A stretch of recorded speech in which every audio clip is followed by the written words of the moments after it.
Look, we have to do this. We don't have the money for her anymore. We can't take care of her any longer. Maybe someone will find her and give her a good home.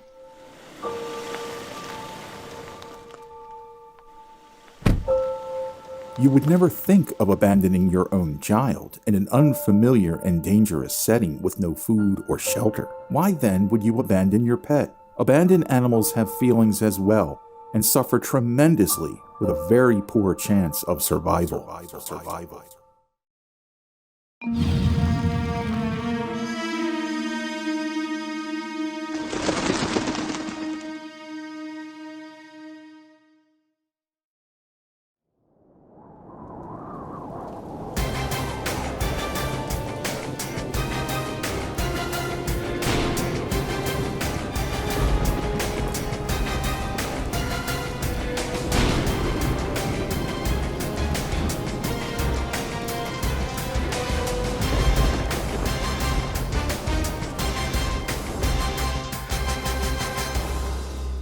Okay, here's the kit all laid out. Everything has been primered.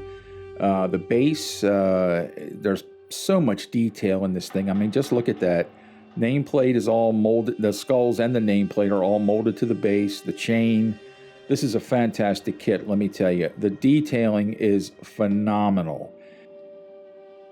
The figure itself, everything from the sculpting detail to all the woven texture in the fabric. I mean, just look at that. All that woven in texture. This is a real painter's piece. Okay, the detailing is, like I said, it is absolutely fantastic. Even down to the tears in the sleeves, the lining showing through. I mean, some of these details you just cannot get through a traditional molded and cast kit. The fit is phenomenal. There's a little bit of cleanup as far as the little nubs go that are left over from the support structure. But just look at that face. Just look at all that detail. And by the way, Chris includes 2 different heads and 2 sets of hands with this kit, so that if you want to do if you want to do different flesh tones or whatever. Again, the detailing is just absolutely fantastic, right down to the stitching of the clothing. This is a real painter's piece.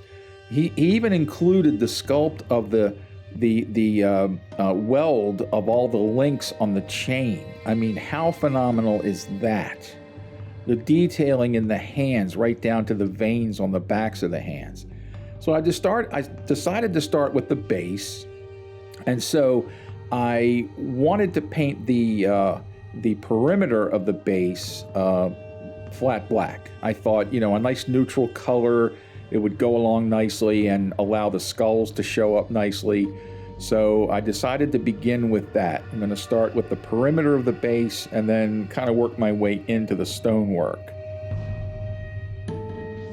Again, the detailing is just phenomenal. So the perimeter of the base is going to be done in black. Now, I'm not even worried about the stone being molded because I'm going to come back and do some shading with all that and blend it. So I'm going to start with Deco Art Americana Ebony Black. It's a flat black. And I'm going to mix some of that, and I thinned it down for airbrushing. So you want the consistency of whole milk. Nothing any thicker than that. Of course, it all depends too on your airbrush tip and needle, the size of that. If it's 2 millimeter, you may have a little bit of a problem, but you just want to make sure it's mixed thin enough, but not too thin. You don't want it really watery. And my test is to touch it to the side of a cup, and if it flows down, now see, that didn't flow down right, so it's still a little on the thick side. So I've got to add some more water to this. And like I said, you just want to mix it just thin enough. So you can keep adding more water, but if you add too much water, then obviously you've got to start over. So you just want to add enough water to it to make it kind of soupy. Like I said, you want roughly the consistency of whole milk. So when you touch the brush to the inside of the cup, it'll run down. Okay, there. See how that ran down right away? That's what you want. Little bit, just a little too thick yet, so I'm going to add just a bit more water. Again, if it's a little bit on the thin side, that's not terrible. But again, you don't want it as thin as water either. See how that runs down that cup? This paint is ready. Now I'm using my trusty Badger Anthem, which is a siphon feed. And I always like to run a little bit of alcohol through it just to make sure it's cleaned out enough. The only time I ever tear my airbrush down for a really thorough cleaning is after I've sprayed maybe like 2 or 3 sessions. And then I'll go ahead and I'll break it all down. But normally I just run water through it and then I use some rubbing alcohol. Whatever you do though, don't ever mix the rubbing alcohol with a water-based acrylic. It'll get real gunky. So here I'm starting.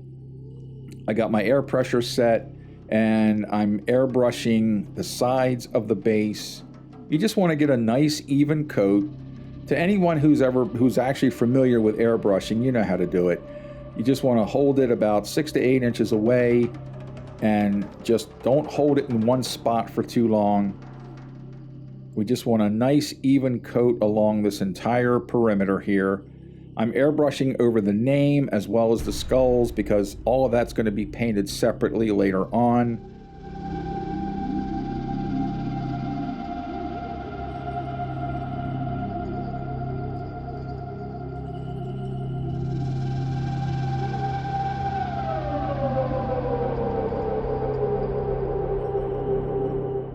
Okay, so now that the perimeter is painted, and I went ahead and I even sprayed it with some flat clear.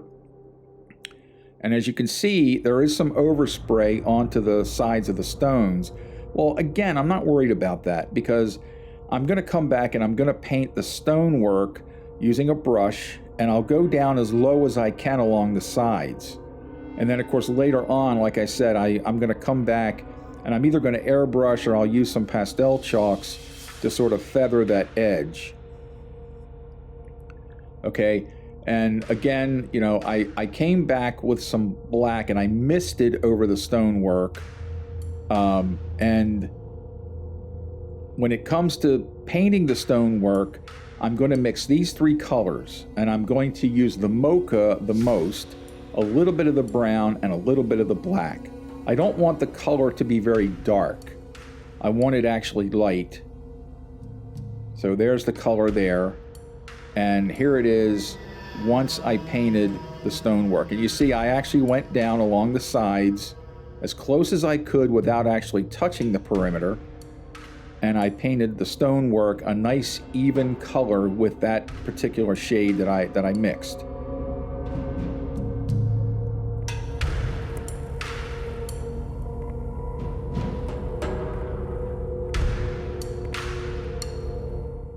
Okay, then I came back with a little more black and I shot it in between on all the mortar lines, and again I feathered along the edge to sort of blend the black of the base into the stonework somewhat. But I wanted to do the mortar lines, so that adds some nice contrast.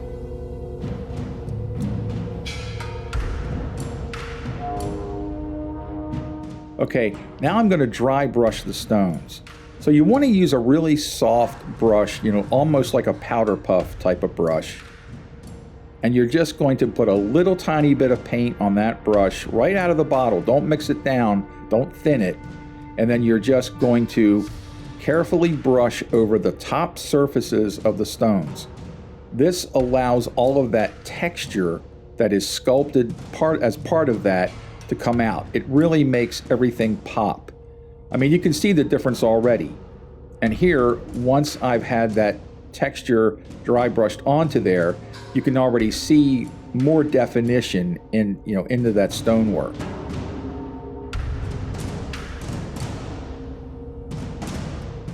Okay, now I painted the nameplate. I just mixed a kind of a yellowish green, and I used a 5-0 brush, and I just carefully painted all the lettering. Then I came back with a tan and I painted the skulls. I just base coated those with that color. And I also did a few washes over the stonework. I also painted the chain. The chain on the base was painted a flat black. And then I'm going to come back and I'm going to dry brush the skulls as well as the chain with just a little bit of silver on the chain. Okay, here are the skulls painted. I dry brushed them with a kind of a cream color.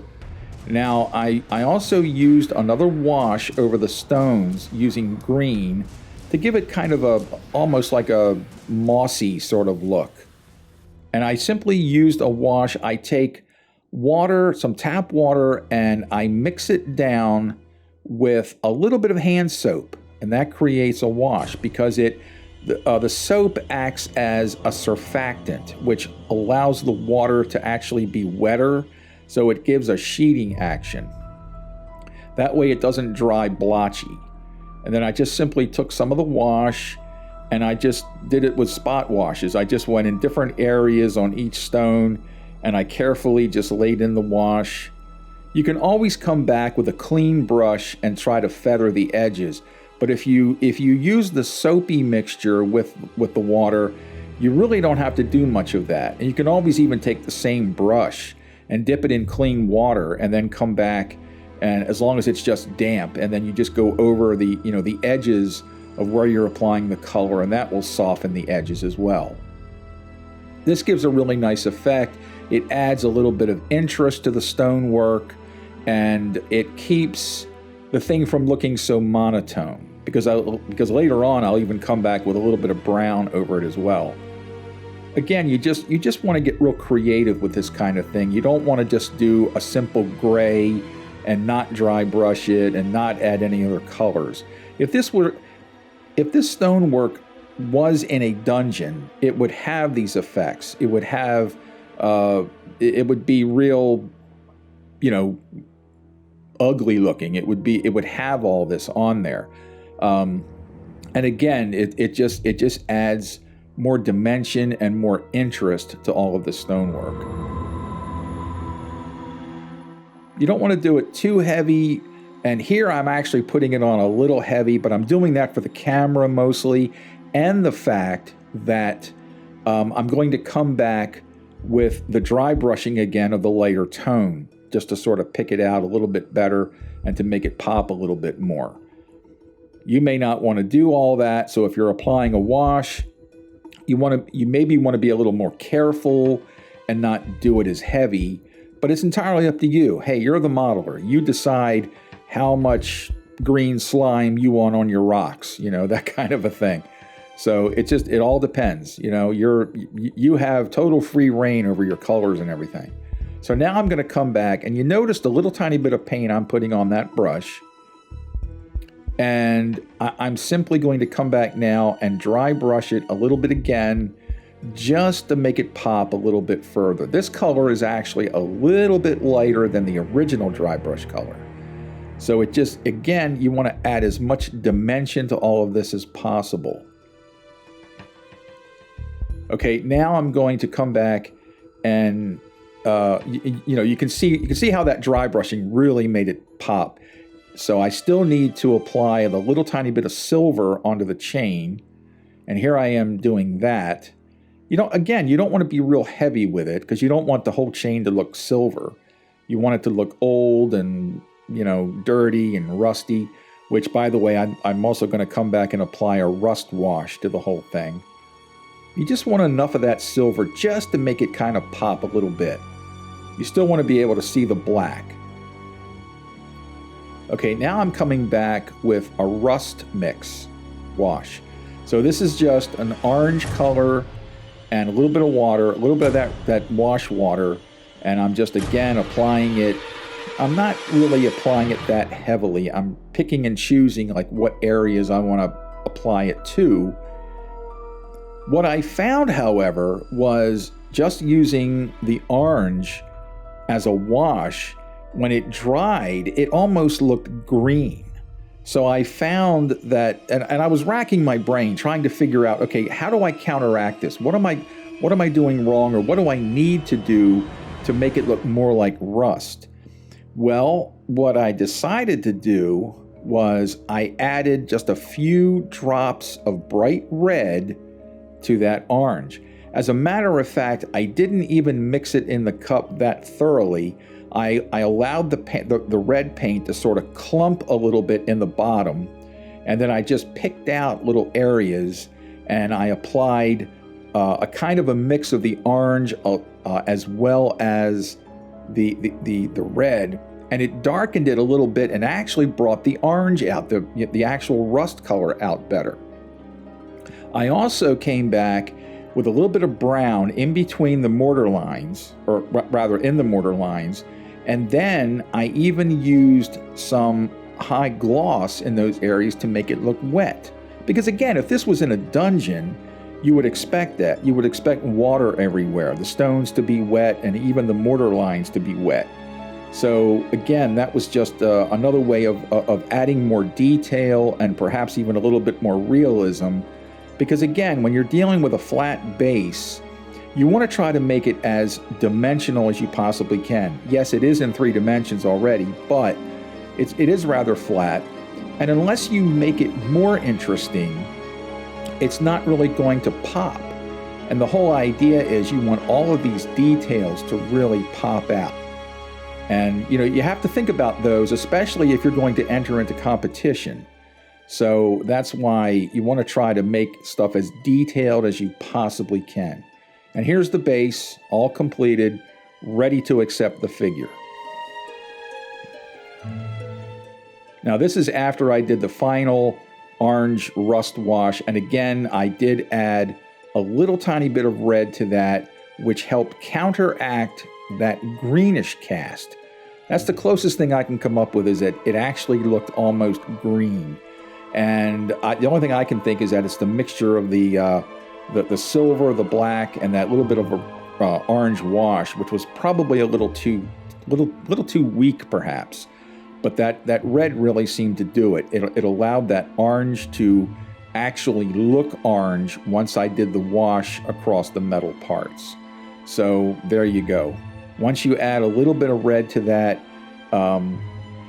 in the cup it's going to look a little too red perhaps, but once you apply it as a wash onto anything black, like metal chain or anything metal, it's going to look rusted.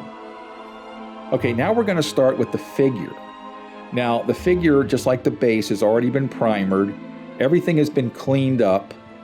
Not that it required a lot of cleaning, mind you, and the part fit is just, you could almost shake the box and have it just go together. I mean, it's phenomenal. It's absolutely one of the finest kits I've done this year. And in the way of detailing and the way the fit is, it's just utterly amazing. So what I'm going to do is I'm going to go ahead and glue the boots on, and I decided to leave the arms off so that I could paint, because I'm going to airbrush. I'm going to be able to paint in those areas under the arms on the jacket as well as the arms. So I figured I was better off leaving the sleeves off of the body so that I could get in there and really paint those areas much easier. And also the insides of the jacket. I wanted to be able to reach the inside, the inside front part of the jacket.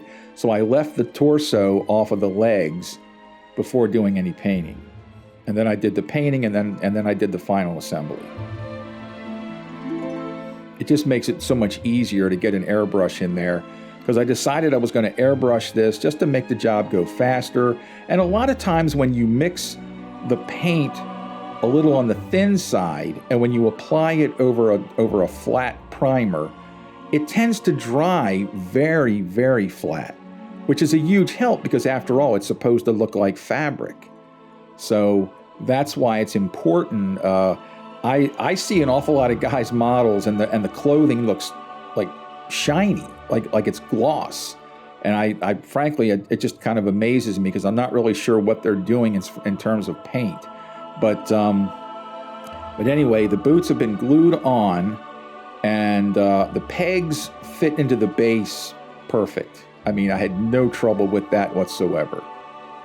So since I'm painting this large figure, and the whole figure basically is painted black, I decided to use the jar. So I mixed enough flat black in the jar, and that's the one advantage of using a siphon feed airbrush, because you can attach a jar and you don't have to worry about keep refilling the color cup, and you can just keep right on spraying for the most part. So again, everything's been primered, glued together so far, and I'm applying the black. And again, as with anything, you just want to be thorough. You want to be as careful as you can. Spray all the little areas, get in and around all the folds of the fabric. Just make sure you get nice even coverage. Okay, now the upper body has been painted, and at least the inside portions of the arms or sleeves are painted. I did do some of the outside, but I was mainly concerned about those areas under the arms.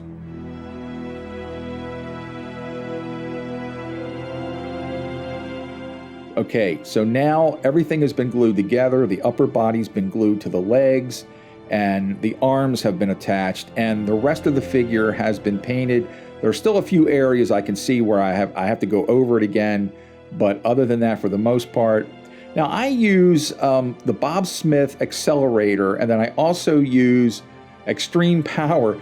I buy both of these products from Hobby Lobby, and I can't for the life of me understand why they carry the Bob Smith Industries accelerator or kicker, but they don't carry the Bob Smith glue.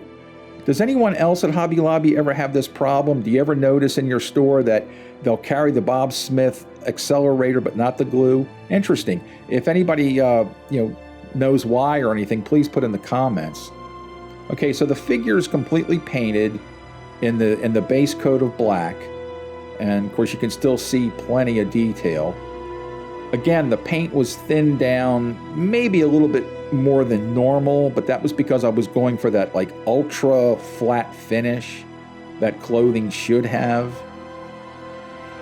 And I just simply made sure that everything was hit on the inside, around the lapels, because there's all these little nooks and crannies that sometimes you can overlook. So I wanted to make sure that I turned the model around and upside down and made sure that I hit the areas where the cuffs, the areas on the pants get hit underneath as well, inside the sleeves, the cuffs where the arms will go. Now I'm going to dry brush the upper body, and I'm using a rather dark to medium gray color at first, and this is meant to just sort of bring out all of that detail. There's all that woven fabric detail in there, and you just want to do this lightly. Let the brush do most of the work.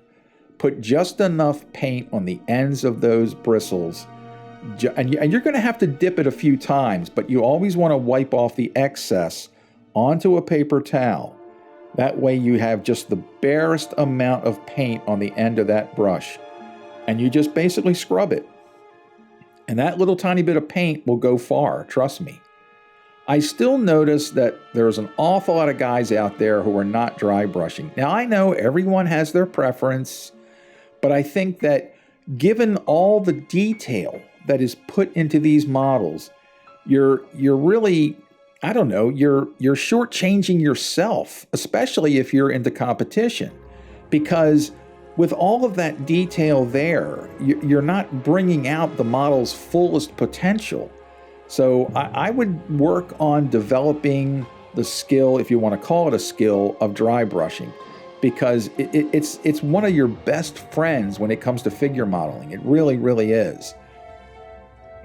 Okay, you can see after a little bit of dry brushing, and that's just the one color, you can already see the difference. You can see most of that detail. And I'm still going to come back with a little bit of a brown and go over to add some mud and some dried dirt, or dried mud, I should say, here and there. And then there's little areas where you have to go in, and it's where the stitching is messed up. Now here's after I did some brown on it, and you can see a big difference. There's areas where it's a little lighter, a little bit darker. But the idea is you want his clothing to look really, really dirty. And I did some dry brushing on the boots, so you can really see all that detail. Look at the lines and so forth. If you just base coat that in black or brown, you're not going to see all that detail pop. Now here I've got the torn sleeves. The lining has been painted,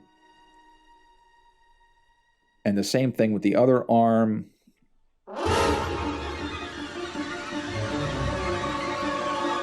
Okay, so now we're on to the head and the hands. Now again, Chris, like I said, he included 2 different heads and 2 sets of hands. Both were great. However, I opted to use the one where he's kind of snarling. So I put the other set aside, and I just decided to do 1 set of hands and the head with the face that's kind of snarling.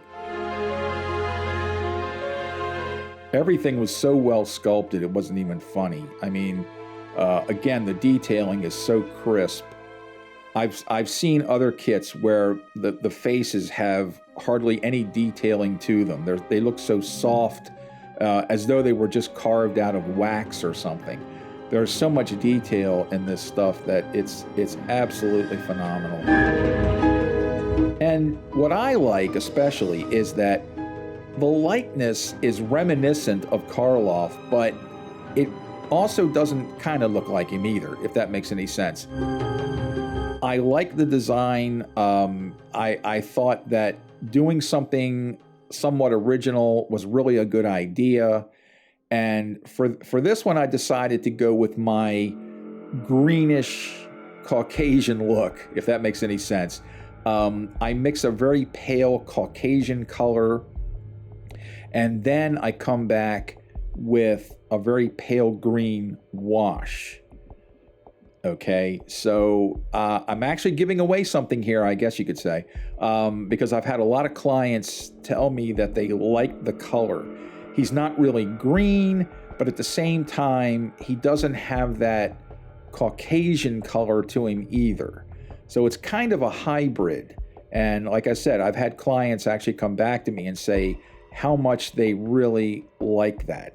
And I tell them it's not even one color. I say it's actually kind of a paint system, if you will. And again, I have to mix the Caucasian flesh. So these are the colors that I chose, and it's going to be more white than that tan color.